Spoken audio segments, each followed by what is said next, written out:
Boa noite, começamos a nossa aula. Hoje nós vamos começar falando sobre a escala PEP-R. Teremos ainda mais duas ou três aulas, vai depender da necessidade. Então, essa é uma escala que ela vai ser muito útil na nossa prática, no nosso dia a dia, para avaliação, investigação de possíveis critérios diagnósticos aí do TEA, né, que é o autismo. Então, vamos entender o que é, né, essa escala. Mas antes eu vou me apresentar, eu sou Liliane Guapindaia, sou psicopedagoga, neuropsicopedagoga, tenho formação em autismo, na especialização, e também ABA. A minha prática, dentro da minha prática diária, com crianças com autismo, eu já tenho de formação 10 anos. Hoje eu atuo exclusivamente com crianças autistas, crianças e adolescentes. Então, tudo que eu estou transmitindo aqui para vocês faz parte da minha prática, do meu dia a dia. Né? Atualmente eu resido em Florianópolis e atuo aqui em Florianópolis, num centro multidisciplinar especializado em autismo. Então, a gente tem aqui uma experiência, na verdade, muito rica. Eu tenho uma experiência estou tendo uma experiência muito rica, na verdade, com esse público de TEA. E essas escalas, elas têm sido muito útil para que a gente possa estar acompanhando também o desenvolvimento deles. Então, qual o objetivo dessas escalas, né, que eu vou estar transmitindo aqui para vocês e conversando com vocês, especialmente da escala PEP-R, a gente vai falar hoje. O objetivo dessa escala é justamente captar, né, ou seja, traçar um perfil psicoeducacional e também nos dar informações importantes se essa pessoa ela tem alguns critérios diagnósticos que se encaixam aí dentro do critério específico para o TEA, que é o transtorno do espectro autista. Então, ela vai dar essas informações que a gente precisa para identificar, ou seja, para chegar no diagnóstico, e as informações que a gente precisa também para traçar um perfil psicoeducacional, ou seja, um plano de intervenção para ajudar essa criança ou adolescente. Então, o que é essa escala PPR? Eu vou mandar para vocês esse material, não se preocupe, vocês irão receber tanto a escala quanto o slide, tá bom? Ele é um inventário que ele vai trabalhar justamente esses comportamentos, essas habilidades aí, como eu falei para vocês, e também vai identificar padrões de aprendizagem irregulares. Então, o que são esses padrões de aprendizagem irregulares? Por exemplo, uma criança com autismo, ela apresenta alguns atrasos no processo, por exemplo, de consciência fonológica, ela apresenta atrasos na linguagem, ela apresenta atrasos no processo de socialização. Então, essa escala vai trazer essas informações para a gente, vai nos ajudar a identificar esse perfil aí e, junto com a equipe multidisciplinar, montar um plano terapêutico para essa pessoa. Então, esse teste, né, ou seja, essa escala, a gente vai chamar de escala PPR, ela é muito utilizada por crianças nessa faixa etária daí, pré-escolar, entre 7 anos, ou seja, lá pelos... A gente pode começar a usar ela também a partir de 2 anos, mas eu gosto de utilizar ela a partir dos 5 anos.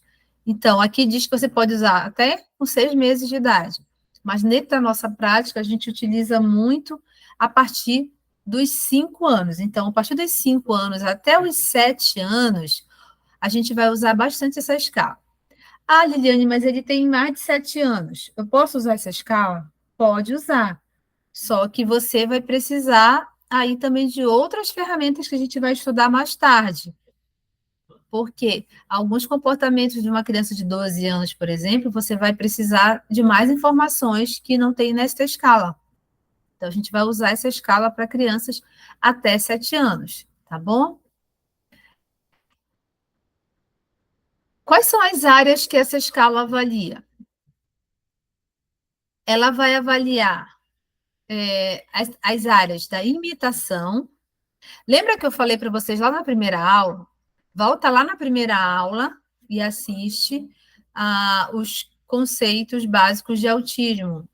O que é o autismo? O conceito básico e quais são os comportamentos afetados no autismo. Então, a imitação é um critério que ela é, de certa forma, deficitária no autismo. Então, a pessoa com autismo, ela tem dificuldade de imitar, ou seja, de reproduzir um movimento imitando alguém ou algo. A imitação, ela parte aí também de um processo chamado do neurônio, né, que a gente chama de neurônio espelho. Então, eu olho e reproduzo uma imitação.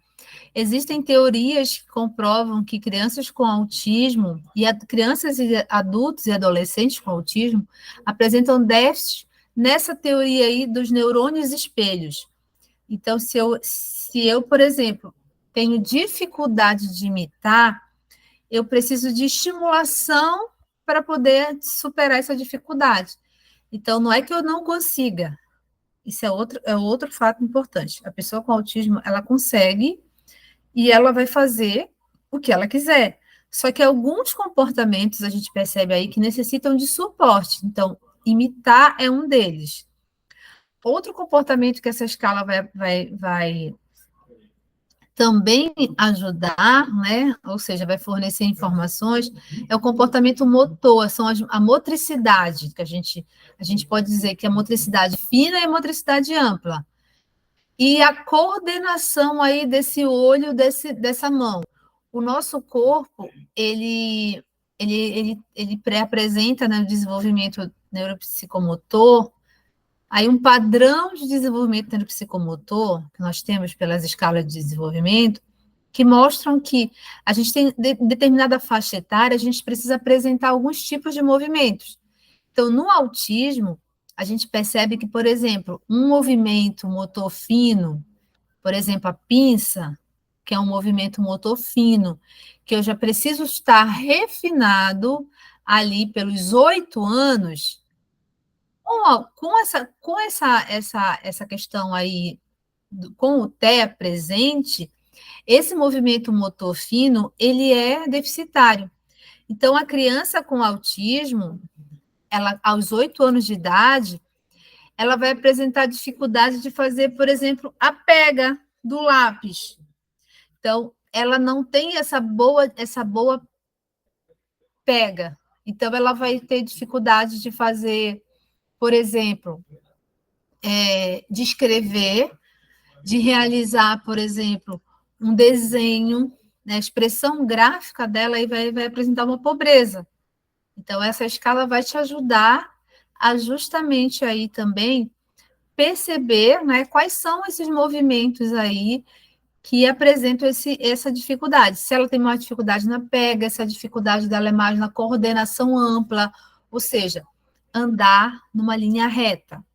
Eu vou dar um exemplo para vocês. Eu atendo crianças, né, com autismo, a faixa etária que geralmente chega para mim na clínica é de 3 aos 17 anos. Então, tem aparecido muito adolescente. Para você ter uma ideia, no passado, a minha agenda era mais da metade de adolescentes. Para você ter uma ideia. Então, esses adolescentes, a gente também tem um trabalho lá que é um trabalho em grupo. A gente tem uma vez na semana, são os grupos de habilidade social.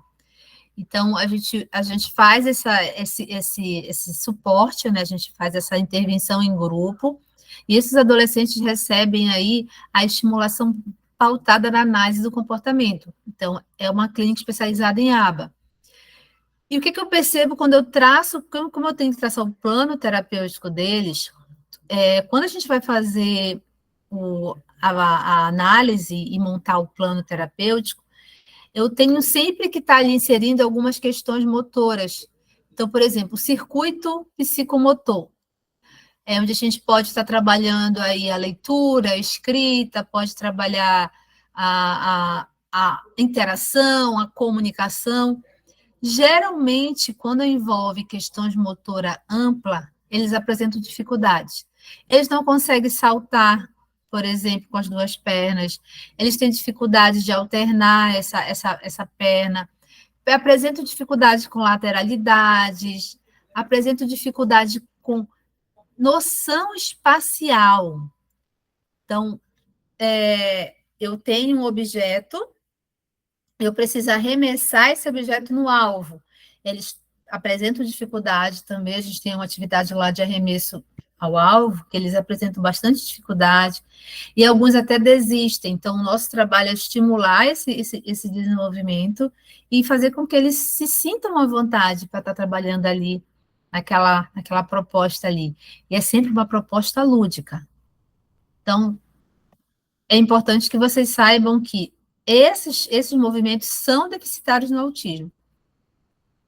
Outro item importante que a escala vai também avaliar é o desempenho cognitivo. Ela vai avaliar o desempenho cognitivo também verbal. Isso é muito importante. Um dos critérios diagnósticos do autismo é o déficit na comunicação verbal. A pessoa com autismo, ela apresenta dificuldade de se comunicar, ou seja, de se expressar verbalmente e também não verbalmente. A questão verbal, ela vem ali como algo muito forte, porque essa pessoa, ela vai apresentar, algumas pessoas apresentam dificuldade na fala, atraso significativo na fala, outras pessoas apresentam só atraso na comunicação não verbal, apresentam uma expressão verbal muito boa, mas veja bem, a expressão verbal que elas apresentam muitas vezes, elas são pessoas que elas apresentam falas, por exemplo, robotizadas. Vou dar um exemplo para vocês. Tem um adolescente que ele apresenta essa fala robotizada. Ele chega, ele fala bom dia, boa tarde, ele conversa, ele interage, pergunta como foi meu dia, mas ele tem uma fala robotizada. Então, ele sempre vai falar com aquela expressão robótica, por exemplo, oi, tudo bem? Como você está? Ai, que bom, eu estou muito bem. Então, ele sempre tem esse tom robotizado. Mas ele se expressa muito bem. E aí você vai falar, mas ele se expressa muito bem, mas ele tem um tom robotizado. Então, aí há um déficit de expressão verbal.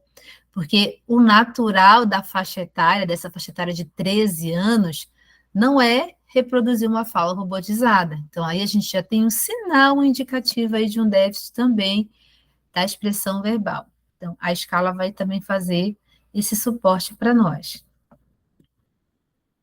A gente vai entender como aplicar essa escala. Essa escala, gente, como eu falei para vocês, é interessante que vocês imprimam, né, que você monte uma pastinha com essa escala, porque você vai precisar estar ali anotando, registrando. E o principal, é uma escala que você vai estar utilizando com as crianças de uma forma bem divertida, porque ela é uma escala que, na verdade, você vai aplicar brincando. Então, você vai precisar de brinquedos e materiais pedagógicos que você vai apresentar para a criança. Então, à medida que você vai jogando com a criança, que você vai brincando com a criança, você vai aplicando a escala. Então, a gente vai. É por isso que eu preciso de várias sessões com essa escala, pelo menos 3, né? 3 aulas a gente precisa dessa escala, porque eu quero que vocês utilizem essa escala e que vocês saibam aplicar essa escala, que vocês coloquem no relatório essa escala. E poucos profissionais utilizam ela. Poucos profissionais da psicopedagogia utilizam o PPR. Então, vocês já estarão aí se destacando em relação aos demais, porque é uma escala que ela é muito utilizada pela equipe multidisciplinar.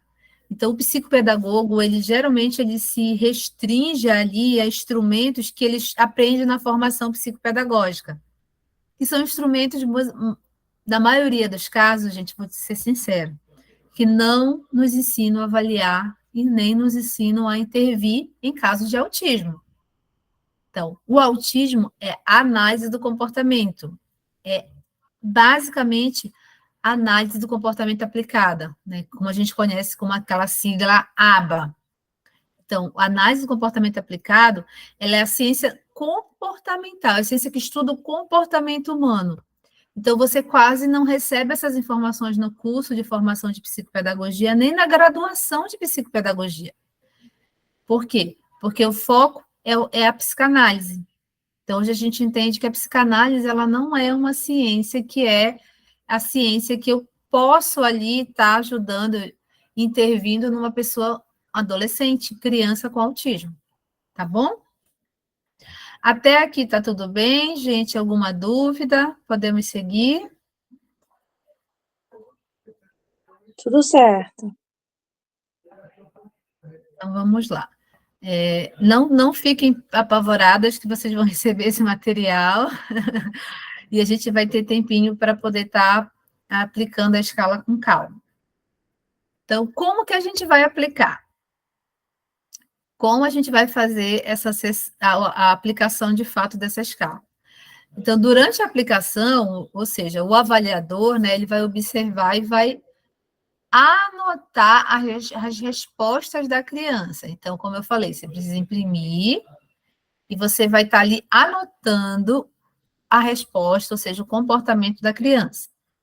E no final da sessão, você vai receber, né, obter um score, que serão distribuídos entre as 7 áreas de desenvolvimento e as 4 áreas do comportamento. Então, outro detalhe, ele vai ali te dar uma informação bem importante das 7 áreas do desenvolvimento que a gente vai estudar ao longo das aulas e as 4 áreas do comportamento. Então, vejo aí novamente, mais uma vez, a importância de você entender a ciência do comportamento humano, né, que é o A. Então, os perfis, eles vão resultar em pontos fortes, ou seja, se aquela criança ela está dentro do esperado, ela tem um ponto forte. Se ela está abaixo do esperado, ela tem um ponto fraco, né? Então, a gente vai observando cada área, a gente vai pontuando ali o desenvolvimento dessa criança. E ela também vai avaliar se essa criança, se ela tem ali se ela está dentro do esperado, ou seja, através de um termo, passou, que é utilizado, passou, ela foi aprovada, então ela está dentro do esperado. Ou não passou, ou seja, se ela foi reprovada em alguns critérios, ou seja, ela não passou, utiliza-se o termo não passou. E ele vai ter um terceiro termo, que é um termo exclusivo, que vai estar dando ali uma oportunidade de você falar no momento do relatório, daquela devolutiva com a família, de que essa criança aí, ela apresenta alguns comportamentos, ou seja, ela consegue realizar, porém ela ainda precisa de estimulação. Então, o que eu vejo aqui nesse item aqui, emergente? O que eu vejo aqui? Vou até dar uma marcadinha aqui no vermelho para vocês, que vocês podem receber crianças que vão estar dentro desse nível aí, desse item aí de resultado emergente. São crianças que conhecem, ou seja, que sabem, mas elas não têm uma compreensão total, ou seja, não têm uma habilidade necessária para executar de forma bem-sucedida. Então, em outras palavras, são crianças que precisam de intervenção. Então, é aqui que entra o papel do avaliador, terapeuta, na orientação e condução de um papel aí mais focado para a orientação familiar. Então, eu vou chegar para a família e vou dizer assim, olha, a sua filha ou seu filho, ele apresentou, segundo a escala PPR, na habilidade tal, ele apresentou ali um resultado emergente, significa que ele está em desenvolvimento, ele consegue, porém ele tem dificuldades que precisam ser estimuladas, então nós vamos estimular essas dificuldades e a gente vai ter um tempo para isso, um tempo médio de 6 meses. Após 6 meses, nós reavaliamos novamente e emitimos uma hipótese diagnóstica. Então, por que eu quero que vocês prestem atenção aqui? Quando vocês forem aplicar o PPR e a maioria dos critérios derem emergente, você não pode emitir hipótese diagnóstica. Por quê? Porque você precisa de intervenção de no mínimo 6 meses, então não tem como dizer que há critérios de autismo, por exemplo, se essa criança ela apresenta itens emergentes na maioria das áreas. O que eu tenho de resposta aí? É que essa criança ela apresenta necessidade de estimulação. Foi uma criança que não foi estimulada. E que eu preciso estimular essa criança por pelo menos 6 meses, e após 6 meses eu reaplico a escala e emito uma hipótese. Aí sim eu vou emitir uma hipótese diagnóstica. Certo? Deixa eu só passar aqui, depois a gente vai abrir para pergunta. Vou mostrar para vocês aqui a escala e vou encaminhar para vocês irem estudar, já ter esse momento de estudo para que a gente possa ter uma facilidade no momento da aplicação. Deixa eu abrir aqui para vocês verem. Eu vou mandar ela bem completinha para vocês, para que vocês possam... Deixa eu ampliar aqui.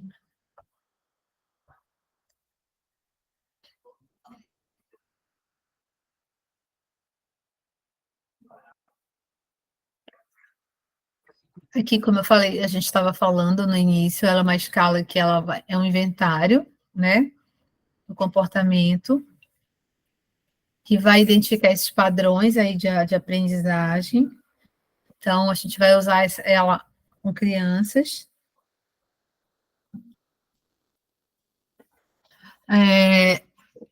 Eu vou mostrar para vocês aqui o kit, né, que a gente vai precisar estar fazendo uso. Brinquedos, materiais pedagógicos, né, jogos, são materiais que vocês vão precisar. Deixa eu só passar aqui para vocês verem.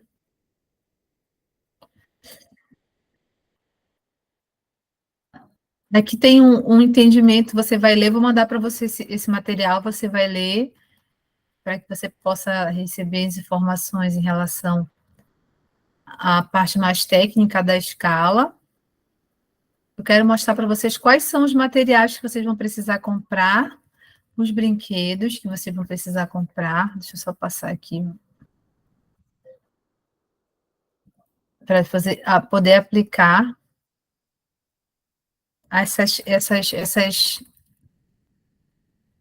a imitação. Como que eu posso estar ali ajudando, né, essa criança aí e observando se ela realmente sabe imitar. Então, aqui eu vou precisar de alguns materiais, de alguns brinquedos. Então, jogos, por exemplo. Eu quero que vocês anotem aí, eu vou depois mandar para vocês pelo WhatsApp, mas um jogo muito legal que vocês podem comprar para vocês já começarem a trabalhar esse processo aí da imitação é o Imitatrix, o jogo Imitatrix. Ele é um jogo muito legal, porque quando você coloca ali a figura na cabecinha da criança, e a criança, você coloca na sua cabeça, na verdade, e a criança tem que imitar o que significa aquela figura ali, para você adivinhar. Então, aí você percebe a dificuldade que essa criança tem de fazer esse processo de imitação. Então, esse jogo Imitatrix é um jogo que eu considero muito importante, que você faça esse investimento. Mas não se preocupe, que eu vou mandar a relação para vocês. Tá? Então, a gente vai observar essa questão da imitação através, por exemplo, desse jogo.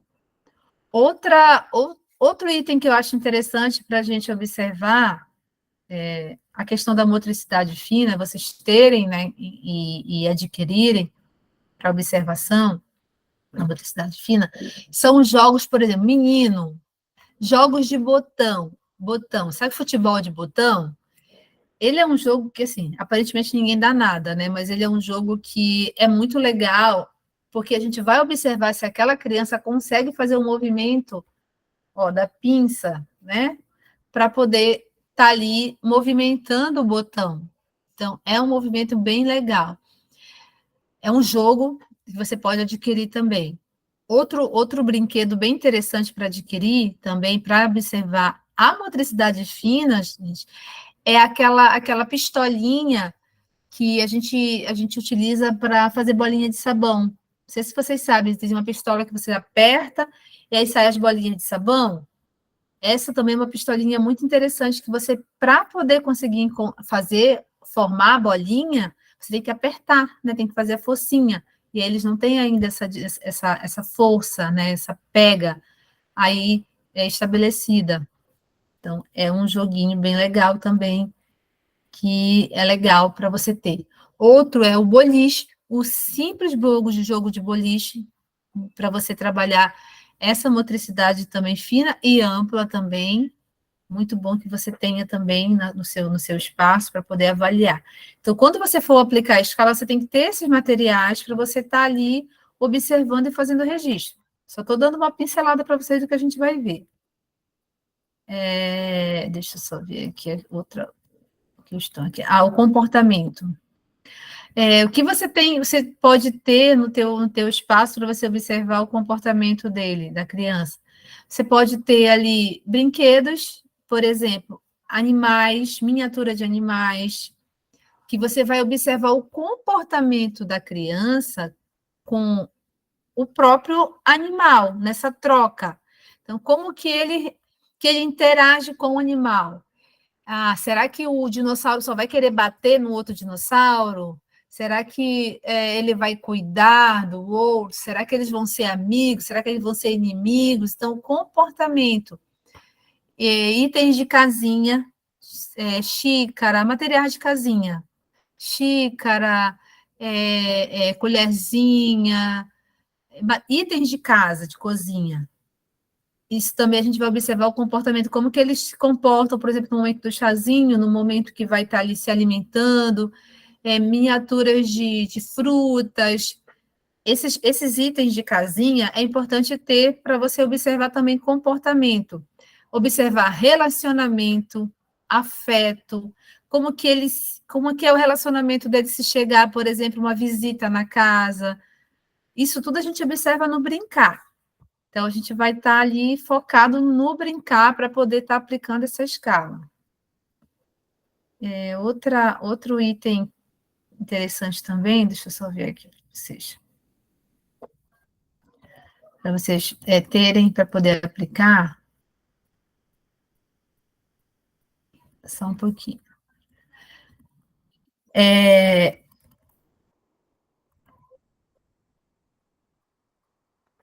Você conhecer, na verdade, quais são as preferências dessa criança. Quando a criança chegar no teu espaço, você já sabe o que ela gosta. Então, se ela gosta de carros, você já providencia carros. Se ela gosta de animais, você já tem ali uma miniatura de animais. Então, é sempre bom você ter ali em mente o que ela gosta, para você já também estar ali facilitando a aplicação da escala. Deixa eu só passar aqui para você ver aqui a pontuação. Tá. Aqui, ó. Você vai sempre observar na escala esse termo aqui, as siglas, na verdade, né? As letrinhas. Então, o R é o relacionamento, o M, você vai ver sempre lá na escala. M significa materiais, o S, sensorial, o L, linguagem, I, imitação, P, percepção, MF, motricidade fina, MA, motora ampla, OM, olho-mão, DC, desempenho cognitivo e CV, desempenho cognitivo verbal. Então, quando você for fazer o seu relatório, você vai colocar também dessa forma. Por isso que é importante que você sempre perceba que a escala ela traz essa definição através de siglas, tá bom?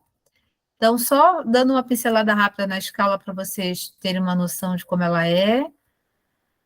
A gente vai ter, nas próximas sessões, a gente vai aprender como aplicar, e aqui a gente vai, de fato, aplicar a escala, a gente vai começar a aplicar essa escala, de fato, né, a partir da nossa terceira aula, e você vai comprar esses materiais para você ter no seu espaço, Então, aqui eu vou te passando quais são os materiais que você vai precisar. Olha, ele já te direciona, por exemplo, aqui para você trabalhar essa motricidade fina. Ele vai te sugerir aqui que você compre um pote para fazer bolinha de sabão, mas um pote com tampa de rosca. Então, ele já te dá sugestões de material. Só que, lógico, eu não vou ficar só presa aos materiais que a escala me direcionar. Eu tenho outros materiais. Então, esses que eu passei para você, que eu falei para você, são materiais que eu tenho, que eu já utilizo, que complementa a avaliação da escala. Tá bom? Tudo bem até aqui, gente? Sim, tá ótimo. Para mim, tudo Então, bem. eu dei só um spoiler para vocês, porque essa escala é muito, muito, muito, muito, muito gostosa de aplicar. Ela é bem divertida, eu gosto bastante de usar, por isso que eu falei que você tem que ter uma pastinha, imprime, faz um investimento. O que eu fiz? Eu imprimi e plastifiquei. Então, eu vou fazendo, eu vou aplicando a escala, eu vou escrevendo, né, no próprio material e depois eu apago. Só que a gente utiliza muito cada criança tem um perfil, tem um plano terapêutico que é no Drive. A gente tem um sistema, né, da clínica, então a gente vai armazenar lá, alimentar o sistema. Então fica tudo nesse sistema.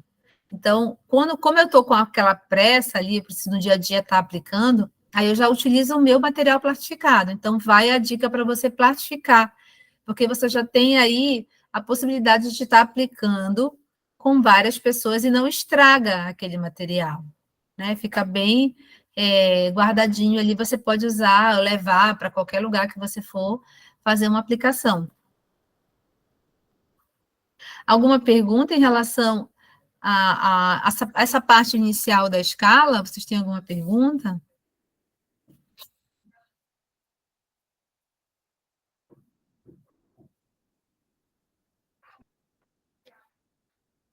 Ou vão surgindo as perguntas, vão surgindo no decorrer da aplicação, né? Eu tenho certeza que vocês terão ainda muitas dúvidas, mas a priori a gente vai ficar com esse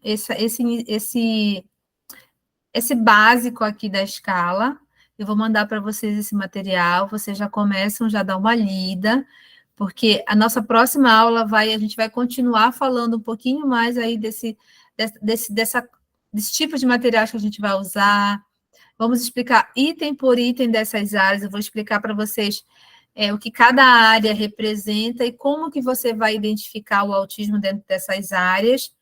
E na nossa terceira aula de PPR, a gente vai aplicar de fato o PPR. Então, você tem um tempinho aí para estar comprando os materiais e montando o teu kit PPR, tá bom? Vocês vão montar o kit PPR.